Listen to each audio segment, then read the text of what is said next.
मित्रों, आपकी बात आपके साथ के 11 जून के अपराह्नकालीन इस 528वें अंक में आप सभी को राम राम। मित्रों, आज मैं चर्चा करूंगा और वह चर्चा मैं ही नहीं कर रहा, आप सब देख रहे होंगे 2-3 दिनों से देश के अंदर यत्र वत्र सर्वत्र सब और वह चर्चा हो रही है और वह चर्चा है आदरणीय प्रधानमंत्री मोदी जी के निर्वाचित प्रधानमंत्री के रूप में एक निर्विवाद लंबी पारी खेलने के संबंध में 12 वर्ष से ऊपर आदरणीय प्रधानमंत्री मोदी जी को इस देश का नेतृत्व करते हुए हो गए। मित्रों, उससे पूर्व ये सौभाग्य इस देश के प्रथम प्रधानमंत्री पंडित जवाहरलाल नेहरू को मिला था और इसके बाद उनके इस रिकॉर्ड को मोदी जी ने तोड़ा है। मित्रों, जीवन के किसी भी क्षेत्र में रिकॉर्ड बनते हैं और टूटते भी हैं। कुछ रिकॉर्ड जल्दी टूटते हैं, कुछ बहुत लंबे समय बाद टूटते हैं, अलग विषय है। लेकिन निश्चित ही जिन आशाओं, आकांक्षाओं और विश्वास के साथ इस देश की जनता ने आदरणीय मोदी जी के अंदर अपने नेता और उनकी नीति, उनकी नीयत और उनकी निर्णय लेने की अद्भुत क्षमता को ऐसा नहीं अचानक महसूस किया था। देश 2014 से पूर्व किस प्रकार की स्थितियों में था और 1947 के बाद 2014 के बीच का जो कालखंड था, देश को जहां और जिस रास्ते पर जिस ओर चलते हुए पहुंचना चाहिए था वह नहीं पहुंच पा रहा था। किस प्रकार वह भंवर में फंसा हुआ था, क्या उसकी स्थिति थी, ये बहुत चर्चा इसकी हो चुकी, आप सब जानते हैं। इस चर्चा में ना पढ़ के मैं केवल आपका ध्यान दिलाना चाहूँगा कि आदरणीय मोदी जी ने 12 साल जो प्रधानमंत्री के रूप में से ऊपर इस समय वर्तमान कार्यकाल उनका चल रहा है, इससे पूर्व है लगभग 13 वर्ष गुजरात के मुख्यमंत्री के रूप में अपने नेता, अपनी नीति, अपनी नीयत और निर्णय लेने की क्षमता का शानदार प्रदर्शन कर चुके थे। और मित्रों, देश के समक्ष जो चुनौतियां थीं, उन चुनौतियों को का मुकाबला करने के लिए देश की अधिसंख्य जनता ने आदरणीय मोदी जी को अपने प्रधानमंत्री के रूप में 2014 में जो चुना था, वह निर्णय किस प्रकार आज देश के समाज और जो आदरणीय मोदी जी का लक्ष्य, भारतीय जनता पार्टी का लक्ष्य अंत्योदय, सर्वोदय और जो भाव हमारा सनातन का सर्वे भवन्तु सुखिनः सर्वे सन्तु निरामया, बहुजन हिताय बहुजन सुखाय को केवल एक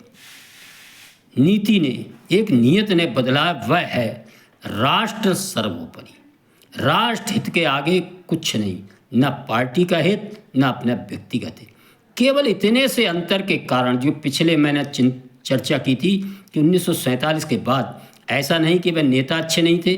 देश के स्वतंत्रता संग्राम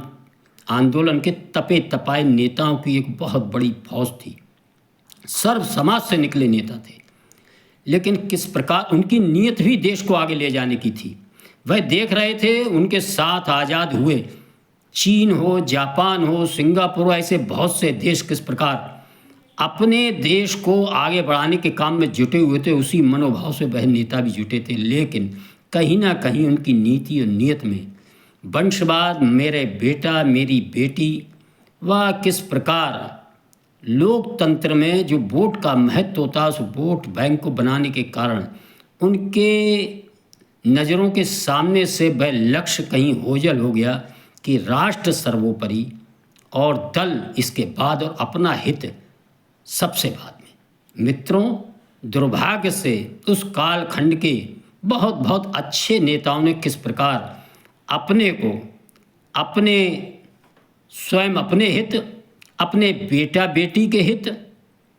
और इसके बाद अपने राजनीतिक दल के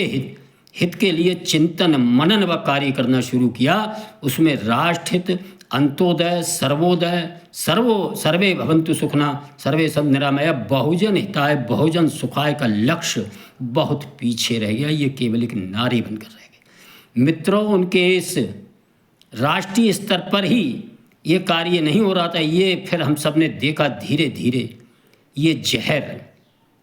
वंशवाद का, जातिवाद का, धर्म के आधार पर अल्पसंख्यक वोट बैंक और राष्ट्र हित से मतलब ना रखकर सीधे सीधे अब तो अपने वोट बैंक के लिए राष्ट्रीय हितों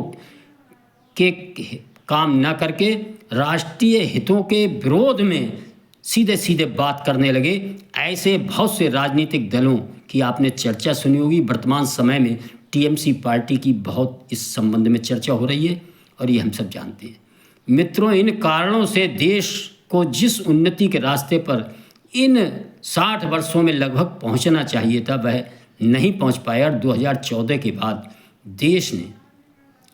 अपने राष्ट्र हित सर्वोपरि रखकर चलने वाले एक नेता के नेतृत्व में जो 12 वर्षों में आश्चर्यजनक प्रगति की है, मैं आपके समक्ष उस संबंध में कुछ बिंदुओं पर आपका ध्यान आकर्षित कराना चाहूँगा। और एक बार पुनः मैं पूज्य बाबा साहब व उनके संविधान को याद करते हुए मैं उनकी चेतावनी को लगातार हर अंक में दोहराता हूँ कि जब हम अपना मतदान बिना किसी निजी हित के, निजी लाभ के, बिना किसी वर्ग जाति भेदभाव के केवल और केवल राष्ट्रीय हित, संविधान हित को सर्वोपरि रखकर चलने वाले, गरीब हित को सर्वोपरि रखकर चलने वाले, जब किसी व्यक्ति को, किसी पार्टी को सौंपेंगे ताकत, तो वह व्यक्ति किस प्रकार बाबा साहब के संविधान, बाबा साहब के बताए रास्ते पर चलकर इस देश को किन ऊंचाइयों पर पहुंचा सकता है, ये इन 12 वर्षों के अंदर हम सब ने होते हुए देखा है और देख रहे हैं। मैं ये भी नहीं कहता मित्रों कि सारी समस्याएं हल हो गई हैं और हम परिपूर्ण हो गए हैं, ऐसा नहीं है। विकास के अभी बहुत से आयाम हमको छूना है, बहुत से क्षेत्र ऐसे रह गए हैं जहां अभी विकास की किरणें जितनी पहुंची है, जिस मात्रा में पहुंचना चाहिए थी उतनी नहीं पहुंची है निश्चित ही। लेकिन जो वर्तमान नेतृत्व मोदी जी की नीति, नियत व निर्णय लेने की उनकी क्षमता है और जिस प्रकार 12 वर्ष से पूर्व देश की एक राष्ट्रीय नीति बन गई थी, चाहे छोटा ऑफिस हो चाहे बड़ा ऑफिस हो, हर स्तर पर योजनाएं बनाना, फिर उनको अटकाने, लटकाने और भटकाने की जो नीतियां बनी थी इन 12 वर्षों में, इस प्रकार की नीतियों को बिल्कुल समंदर में फेंक दिए गए मित्रों। और इन 12 वर्षों में मोदी जी की एक ही नीति है, राष्ट्रीय हित में यदि कोई काम जरूरी है तो काम अभी होगा और बड़े पैमाने पर होगा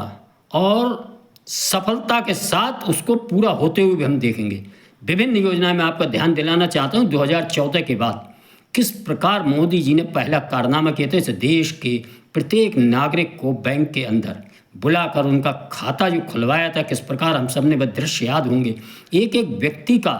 जीरो बैलेंस खाता खुलवाया था। लोग किस प्रकार उस नीति की आलोचना, अवहेलना कर रहे थे, किस प्रकार हास्यास्पद स्थिति में इस योजना को तरह तरह की चर्चाएं दे रहे थे कि इसमें पैसा कहाँ से आएगा, गरीब आदमी कहाँ से बैंक खाता खोलेगा। जिन गरीबों को बैंक में जाना एक सपना था, खाता नहीं खोल पाते थे, वह किस प्रकार वहाँ खाता खोलने के बाद उन खातों में सबसे पहले शौचालय के लिए धन आया, वह महिलाएं के नाम आया, किस प्रकार स्वच्छता मिशन और घर घर शौचालय और इस तरह की योजनाएं जो सरकार ने प्राथमिकता के आधार पर समाज के ऐसे लोग जो 12 वर्षों से पहले जिनके बारे में समाज में कम सोचा जाता था, ऐसी देश की आधी आबादी महिलाओं, दिव्यांग, वनवासियों और पशुपालकों और ख़ास तौर से सड़कों के किनारे रेहड़ी लगाने वाले, खोमचा लगाने वाले लोगों के बारे में इस देश की सरकार ने, मोदी जी ने जिस प्रकार प्राथमिकता के साथ उनको मजबूत करने का काम किया, हम सब ने देखा आने वाले वर्षों में जब ये गरीब, ये महिलाएं, ये सब सक्रिय हुए, मजबूत हुए, तो देश स्वयं खड़ा धीरे धीरे होने लगा। और अभी भी ये इस रास्ते पर काफ़ी आगे तक देश को जाना है और जब वह रास्ता अपना पूर्ण करेगा तो हम सब देखेंगे धीरे धीरे देश उसी, जिस प्रकार यह वर्ग मजबूत होते जाएंगे उसी प्रकार देश भी मजबूत होता जाएगा। ये आदरणीय मोदी जी का पिछले 12 वर्षों में सरकार का जो देखने का क्रम था वह बदला। राष्ट्र हित को सर्वोपरि मानकर किस प्रकार इस देश के पूर्वोत्तर क्षेत्र में आए दिन आतंकवाद, नशे, हथियार अलगाववाद की जो चर्चा होती थी, किस प्रकार पता ही नहीं लगा कि वह पूर्वोत्तर कब देश के विकास के साथ कदम से कदम मिलाकर बढ़ने लगा। मित्रों, किस प्रकार नक्सलवाद वामपंथी आंदोलन, जिसने इस देश की बहुत बड़ी आबादी को पीड़ित कर रखा था, उसके विकास को, गरीबों को बंधक बना रखा था, किस प्रकार वह नेस्त नाबूद हुआ, ये हम सब ने देखा। मित्रों, कश्मीर के अंदर किस प्रकार आए दिन पत्थर होने वाली पत्थरबाजी, किस प्रकार आतंकवादियों की पहुंच इस देश के कोने कोने तक थी, आए दिन घटनाएं दुर्घटनाएं होती थी। इन 12 वर्षों में किस प्रकार आज किसी भी देश के कोने में कोई भी व्यक्ति काम करने जाए, उसके परिवार को यह चिंता नहीं होगी कि वहाँ कहीं बम विस्फोट ना हो जाए, आतंकवादी कहीं कोई घटना दुर्घटना ना कर दें, हमारा बच्चा वहाँ जख्मी हो जाए या उसके साथ कोई दुर्घटना घट जाए। मित्रों, यही भाव गाँव के अंदर रहने वाली महिलाओं आदि आबादी को जिस प्रकार सम्मान व सुरक्षा का भाव मिला है और जिस प्रकार देश की प्रगति में उन सब ने अपनी सहभागिता करने का जो निर्णय लिया, ये हम सब होते हुए देख रहे हैं। मित्रों, धारा 370, विकास, विरासत, एक लंबी फहरिस्त समयाभाव के कारण मैं उन सब के बारे में चर्चा नहीं कर पाऊंगा, क्योंकि निश्चित ही वीडियो बहुत लंबा हो जाएगा। लेकिन मेरा अनुरोध है, एक नीति की ओर ध्यान दिलाकर मैं अपनी वाणी को विराम देता हूं। जो भारत पहले आतंकवाद झेलने के लिए अवशिप्त था, केवल विरोध करता रहता था मिमियाते हुए से स्वर में, उस भारत ने अब आतंकवाद के खिलाफ परवाह न कर, जहां से आतंकवादी आए, जिस देश ने भी आश्रय देने का तो साहस किया, उसको सबक सिखाने के लिए एयर स्ट्राइक हो, कुछ भी जो भी करना हो, उसके देश के अंदर घुसकर जो भी करना हो वह करने का काम किया। हमने सिंदूर ऑपरेशन के माध्यम से देखा। मित्रों, अब भारत वह देश नहीं कि चीन जैसा या अन्य कोई देश उसको आंखें दिखा सके, उसको गुर्रा सके, उसकी ज़मीन पर सन 62 की तरह एक बहुत बड़े भूखंड पर कब्जा जमा कर बैठ जाए। आज भारत ना आंख झुकाकर बात करता है, ना आंख उठाकर, आंख में आंख डालकर विश्व के अंदर हर समस्या का हर देश के साथ बात कर मुकाबला करता है, अपने देश को आगे बढ़ाने का जो काम कर रहा है। निश्चित ही मित्रों, यह दिखाता है कि नेता की नीति, नियत और उसकी निर्णय लेने की क्षमता, ये में केवल और केवल राष्ट्रीय हित सर्वोपरि हो तो वह नेता उस देश, अपने समाज को कहाँ से कहाँ तक ले जाता है, यह आज भारतवर्ष की स्थिति से देखा व समझा जा सकता है। मित्रों, एक बार पुनः मैं भारतीय प्रधानमंत्री नरेंद्र मोदी को 2014 और लगातार 3 बार अपना अमूल्य समर्थन देने वाली जनता का नमन व वंदन करते हुए आदरणीय प्रधानमंत्री मोदी जी को भी धन्यवाद व इस देश के समस्त जनता को धन्यवाद देते हुए अपनी वाणी को विराम देता हूं और आपसे आग्रह करता हूं कि मेरे इन अंकों को सुनकर लाइक करें, शेयर करें, चैनल को सब्सक्राइब करें। धन्यवाद। जय श्री राम, जय श्री वाल्मीकि भगवान, भारत माता की जय।